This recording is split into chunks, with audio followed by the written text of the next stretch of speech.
Nawalan po siya ng maraming dugo. BP 80/60 po, heart rate of 65. Ready na po ang lahat para sa operation. Parang ako yun. Kailangan ako ng itay ko. Pupuntahan ko siya. Kailangan ka maoperahan. Kasi baka magkaroon ka ng internal hemorrhage. Pag hindi pa tayo kumilos, hayaan mo matulungan ka namin. Wala pong problema sa akin. Ang itay ko ang tulungan niyo. May sakit siya sa puso. Siya yung tulungan niyo, hindi ako. Tatay ko. Itay. Ibigay na po. Bakit napapraning ka lang? Wala namang basis yung pag-alala mo eh. Hindi naman kayo kambal ni Marimar para alam mo kung anong pinagdadaanan niya ngayon. Para you're worrying over nothing. Ganyan ka naman basta pagdating kay Marimar, parati kang kontra eh. Okay, fine. Sabihin na natin na tama yung hinala mo. Na nasa peligro nga ang buhay ni Marimar ngayon. But what can you do? Paano mo siya matutulungan? Para if I were you, magdasal ka na lang. At ipagdasal mo na rin ang sarili mo. Na sana, dumating ang araw na makalimutan mo na yung kaibangan mo kay Marimar. Ma'am, kailangan na po namin makuha ang buong statement para po mabuo namin ang tamang report sa insidente. Ano pa bang statement na kailangan ninyo? Di ba nandun kayo nung nabaril ng lokal-lokong babae nyo ng pamangkin ko? Tsaka naman, sana naman antayin nyo naman na maligtas ang pinsan ko at saka ang pamangkin ko bago nyo ko tanungin.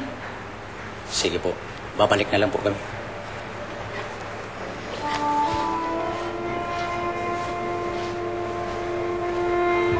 Diyos ko, ano ba nangyayari sa pamilya ko? Kailan naman nahanap ni Gustavo si Marimar? Doon pa nagkaroon ng trahedya ka to. Ngayon pareho pa na nasa bingit ng kamatayan ng buhay nila.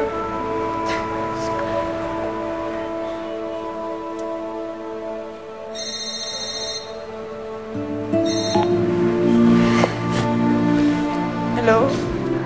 Hello po, ma'am. Si Inocencia po ito. Kaibigan po ni Belia. Kamusta na po siya? Sensya. Inooperahan pa si Marimar eh. Si Gustavo naman nasa ICU.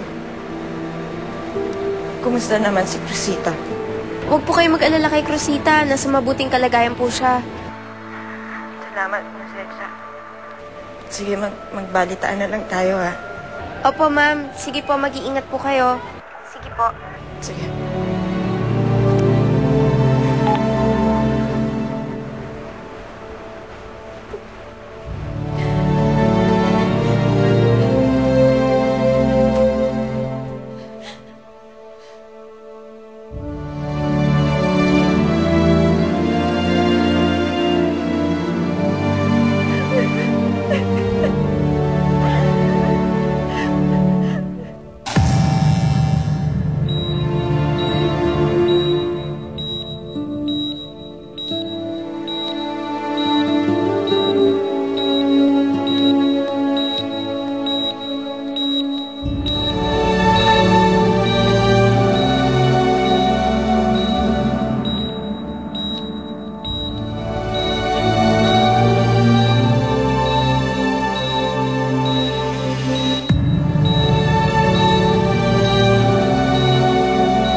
Heart stable.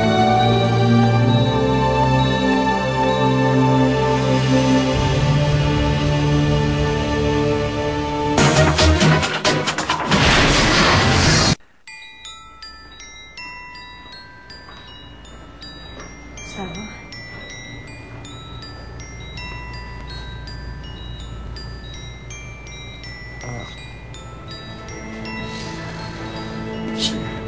Iwan niyo na kami.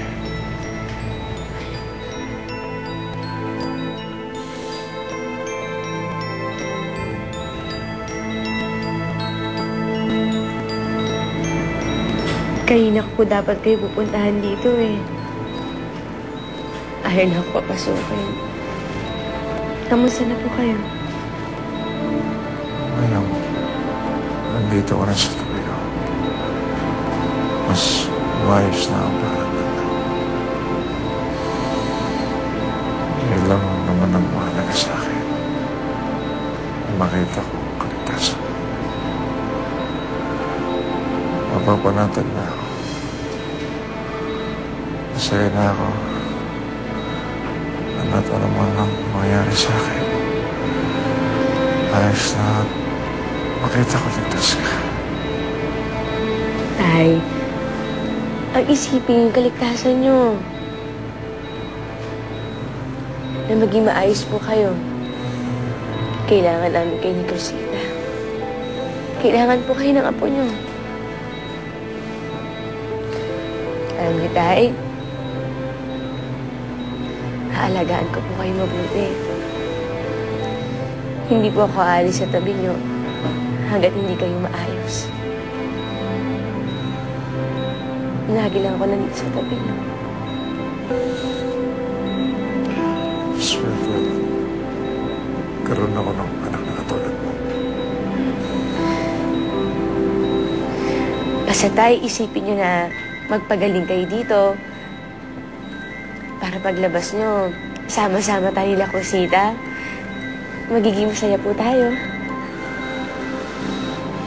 Sayang ang mga maraming taon nakalipas. Sana ikaw ang panahanap mo kita. Tay, hindi pa po uli ang lahat. Magagawa pa po natin yun. Babawi po tayo. Sama-sama po tayo. Magkukwentuhan. Mamamasyal.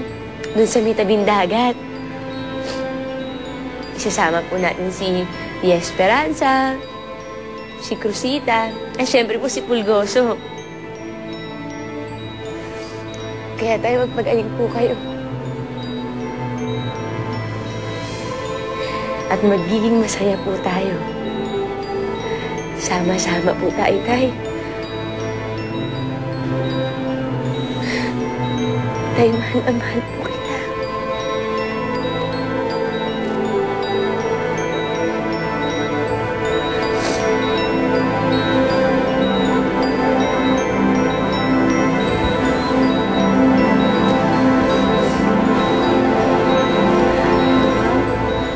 Pwedeng mapagod ang pasyente, kaya hindi ko siya pwedeng kausapin ng matagal.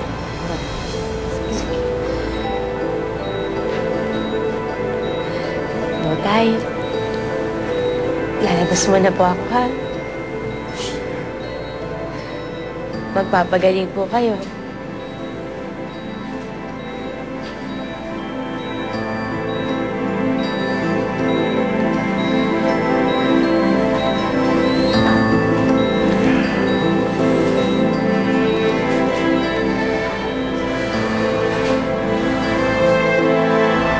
Wala naman talaga ibang paraan para humaba ang buhay niya.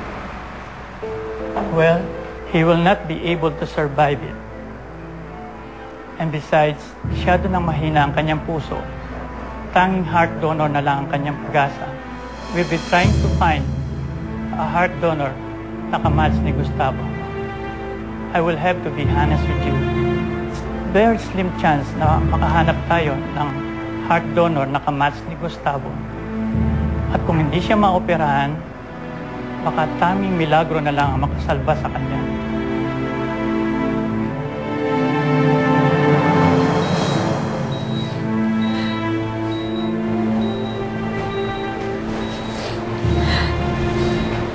Marimar, nakausap ko yung doktor.